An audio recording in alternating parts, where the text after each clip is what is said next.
My third tip is about grains. Now, the new research about grains show that the more grains you're eating in your diet, the more whole grains, the less disease that you're likely to have. But don't just think about grains as wheat. All of us eat quite an amount of wheat in our diet. Mix it up a little bit. Use barley like you do rice. I use barley like you would for a risotto. Make the risotto just using barley. Swap the rice over. Buckwheat, oats for breakfast.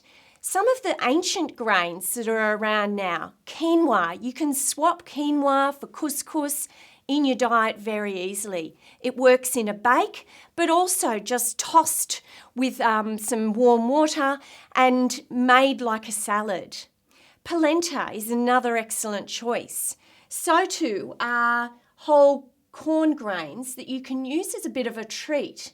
Corn is a whole grain, and you can pop that up for a treat when you're watching maybe a program with your children. Rice, focus on the long grain and whole grain varieties. They're better choices. They release their carbohydrate slower into your system.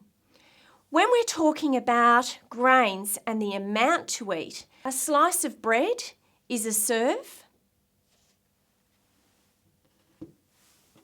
A third of a cup of rice is a serve. And half a cup of pasta is also a serve.